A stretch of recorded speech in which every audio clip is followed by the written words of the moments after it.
Kembali lagi di Cahaya Hati Indonesia Ramadan, dan sekarang saatnya kita akan mendengarkan kisah para nabi yang insya Allah akan disampaikan oleh guru kita Syekh Fikri Thorik. Dan pada kesempatan kali ini kita akan mengangkat tentang kisah Nabiullah Ya'qub alaihissalam dan Yusuf alaihissalam. Bekerjalah selama itu baik dan halal. Berikut kisahnya. وامرأته قائمة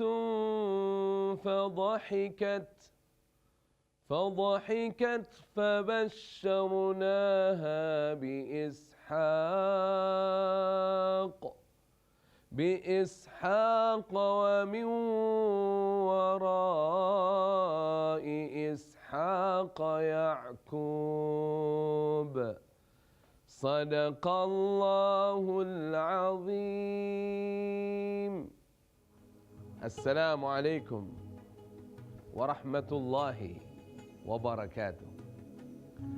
الحمد لله رب العالمين. اللهم صل وسلم على سيدنا محمد وعلى آله وصحبه أجمعين. أما بعد. Sahabat kisah Nabi, kali ini kita masuk dalam kisah Nabiullah Ya'qub alaihi salatu wassalam. Berikut dengan putranya yang mulia, Nabiullah Yusuf ibn Nabiullah Ya'qub alaihima wa ala nabiyina afdalus salatu wassalam. Sahabat ya salam, ketika kita hendak mengisahkan kisah Nabiullah Ya'qub, pasti terkait dengan kisah Nabiullah Yusuf alaihissalam. Dan begitupun sebaliknya, ketika kita mengisahkan kisah Nabiullah Yusuf, pasti terkait dengan kisah ayahanda beliau Nabiullah Ya'qub alaihissalatu wassalam. Baru saja saya bacakan mengingatkan kembali firman Allah Subhanahu wa taala dan sejarah di mana 3 malaikat utusan Allah Subhanahu wa taala yang datang ke kediaman Nabiullah Ibrahim alaihi salatu wassalam di Palestina. Ada riwayat mengatakan di Baitul Maqdis. Saat itu usia Sayyidati Sarah 90 tahun. Dan usia Nabiullah Ibrahim alaihi salatu wassalam ada riwayat 100 tahun, ada riwayat 120 tahun. Disampaikan oleh utusan Allah para malaikat ini yang awalnya berupa seperti manusia sehingga tidak dikenal oleh Nabi Ibrahim kalau mereka ini malaikat. Pada saat itu mereka mengabarkan bahwa akan lahir dari rahim Sayyidati Sarah seorang anak yang mulia yang bernama Nabiullah Ishaq. Wa min wara'i Ishaq Ya'qub. Dan di belakang Nabi Ishaq ada lagi nabi pelanjutnya, yaitu Nabiullah Ya'qub alaihi salatu wassalam. Singkat kisah, dengan kehendak Allah Subhanahu wa taala, dengan izin Allah Subhanahu wa taala, Sayyidati Sarah melahirkan Nabiullah Ishaq alaihi salatu wassalam. Sayyiduna Ishaq akhirnya setelah menikah dengan Sayyidati Rifqa, melahirkan Sayyidati Rifqa seorang Nabiullah Ishaq, yaitu Nabiullah Ya'qub. Nabiullah Ya'qub alaihi salatu wassalam. Dikabarkan menurut sejarah, Nabiullah Ya'qub alaihi wassalam sempat berhijrah ke negeri Harran. yang ada di negeri Syam. Hijrah ke sana, ke negeri Harran.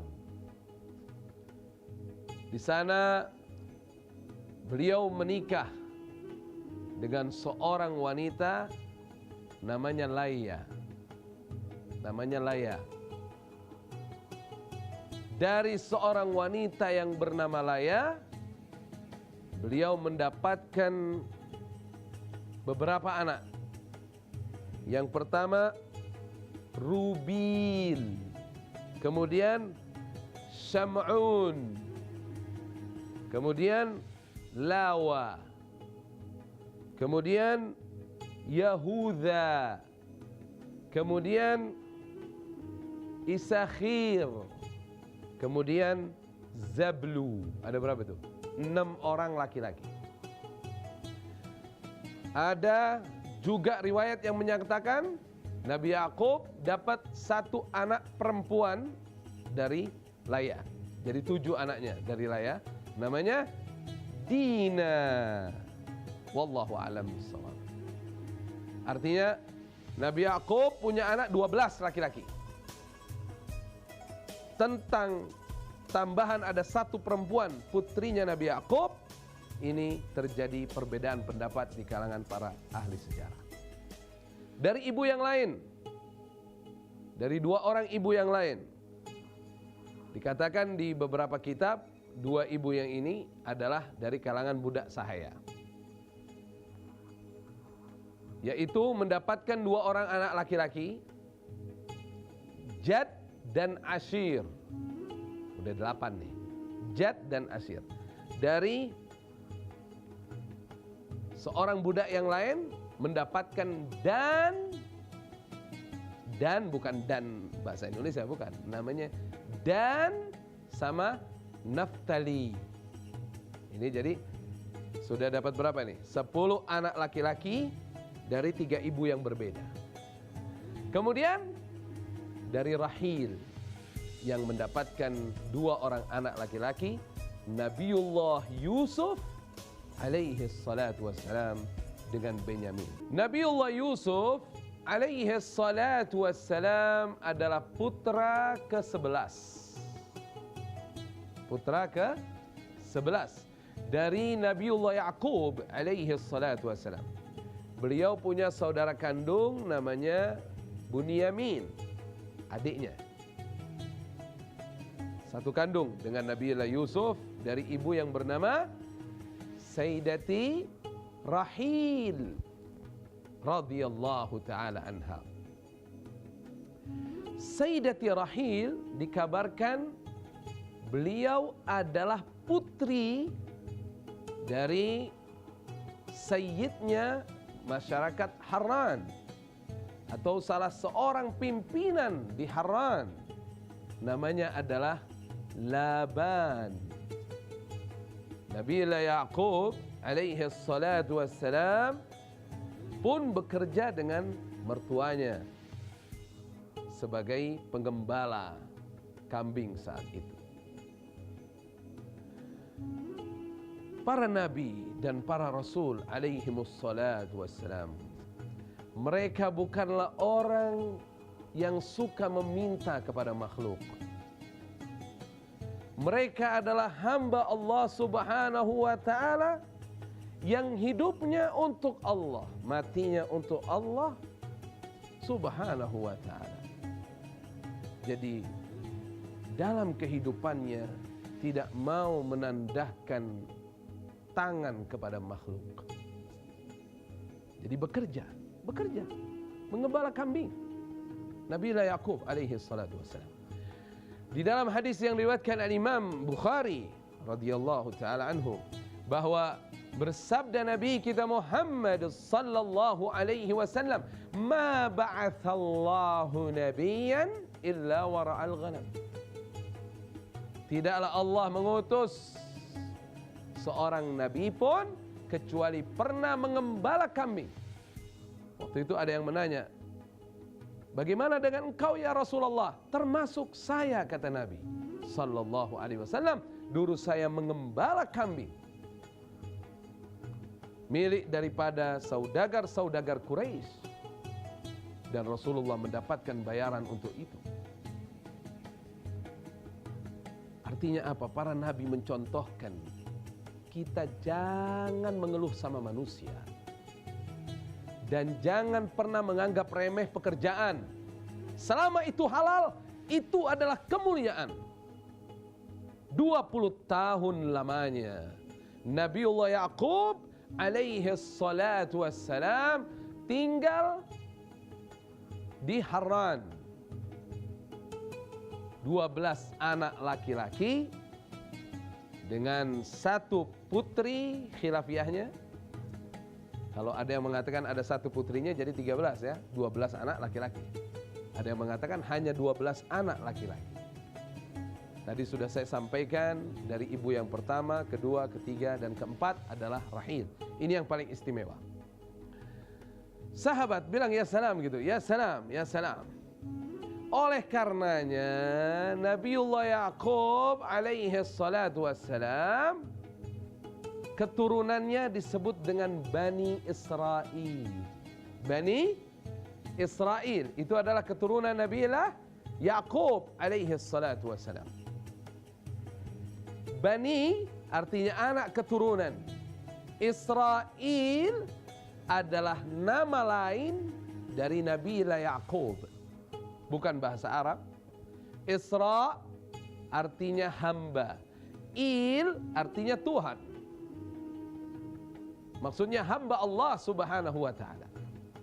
Dari ke-12 anak Nabi Yaqub alaihi salatu wassalam, tadi telah saya sampaikan yang paling istimewa adalah Nabiullah Yusuf alaihi salatu wassalam. Salah satu keistimewaannya diantaranya, waktu itu di Haran lama tidak turun hujan. Lama tidak turun hujan, musim kemarau yang panjang. Orang kesulitan bahan makanan, orang kesulitan air, sulit hidup nyaman, sulit hidup tentram. Subhanallah, dikabarkan pada saat lahirnya Nabiullah Yusuf alaihi salatu wassalam turun hujan untuk negeri Haran. Pada saat lahir Nabiullah Yusuf alaihi salatu wassalam. Dan waktu itu ketika di Haran ada beberapa orang yang menyembah berhala atau sebagai pemukanya menyembah berhala. Mereka berusaha melawan Nabiullah Yaqub alaihi salatu wassalam. Di malam kelahiran Nabi Yusuf hancurlah mereka semua. Wa qul ja'al haq wa zahaqal batil innal batila kana zahuqa. Sahabat ya salam, singkat kisah, Nabiullah Yaqub alaihi salatu wassalam mendapatkan wahyu dari Allah subhanahu wa ta'ala, mendapatkan perintah dari Allah subhanahu wa ta'ala untuk membawa keluarga besarnya, istri-istrinya, dan membawa anak-anak keturunannya kembali ke negeri Palestina, atau juga disebut negeri Kanaan. Kembali ke sana untuk melanjutkan dakwah Nabiullah Ishaq. Karena dapat kabar Nabiullah Ishaq kembali ke rahmat Allah subhanahu wa ta'ala. Dan pelanjutnya yang sebagai khalifahnya adalah Nabiullah Yaqub alaihi salatu wassalam. Di perjalanan ada riwayat mengatakan bahwasannya Rahil melahirkan Bunyamin. Pada saat itu setelah melahirkan Bunyamin, beliau kembali ke rahmat Allah subhanahu wa ta'ala dan dikuburkan di tempat beliau wafat. Kini Nabiullah Yaqub kembali ke negerinya bersama keluarganya. kehadiran Nabi Yaqub alaihi salatu wassalam beserta keluarga besarnya di negeri yang diberkahi oleh Allah Subhanahu wa taala disambut dengan sukacita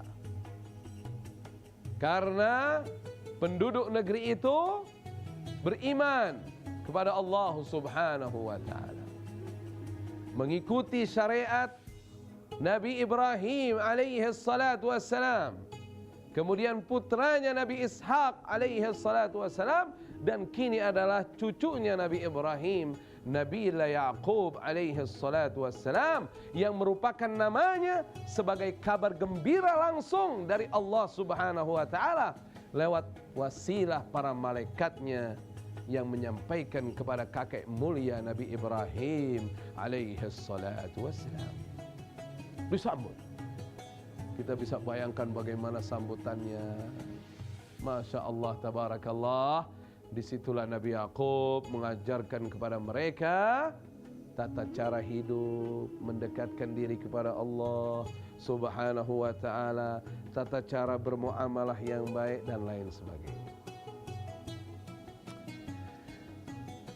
Ada yang perlu kita ketahui bahwa sepulangnya dari Haran, Nabi Yaqub diberikan modal oleh mertuanya Laban beberapa ekor kambing, karena sudah mengabdi dengan Laban 20 tahun mengembala kambing.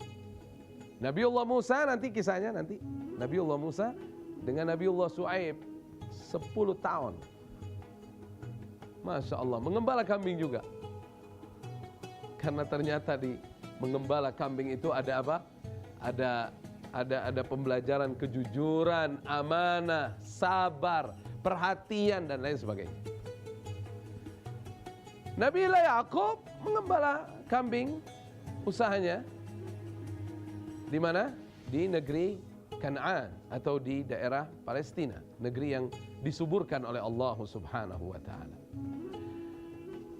Kemudian Allah Subhanahu wa taala memberikan ke dalam hati Nabi Yaqub alaihi salatu wassalam kecintaan yang besar kepada anak yang ke-11 ini, yaitu Nabi Yusuf alaihi salatu wassalam, tanpa membedakan anak yang lain. Kalau soal cinta, soal hati.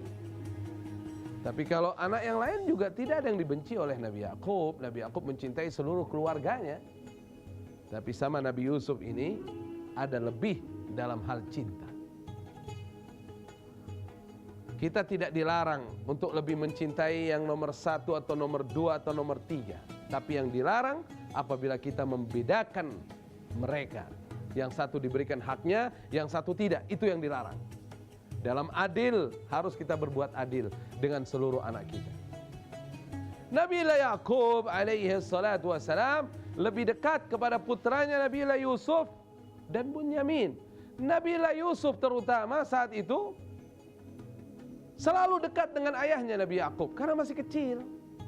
Sedangkan ini, abangnya Nabi Yusuf ini, yang 10 orang ini sudah dewasa. Mereka biasa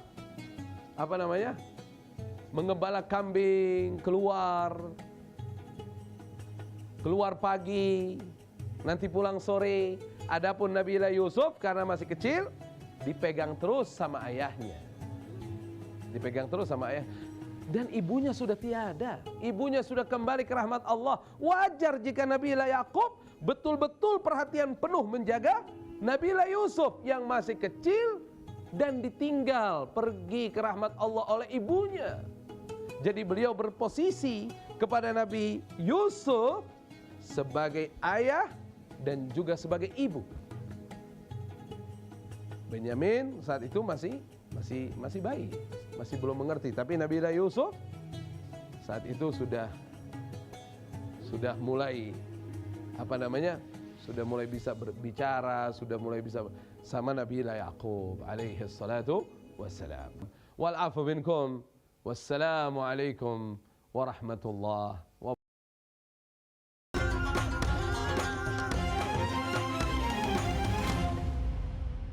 Ya salam, Masya Allah, terima kasih guruku yang dimuliakan Allah Subhanahu wa Ta'ala, Syekh Fikri Thorik, akan kisahnya. Mudah-mudahan menjadi pelajaran buat kita ya. Baik jamaahku yang dimuliakan Allah Subhanahu wa Ta'ala, jangan kemana-mana, tetap bersama kami di Cahaya Hati Indonesia Ramadan.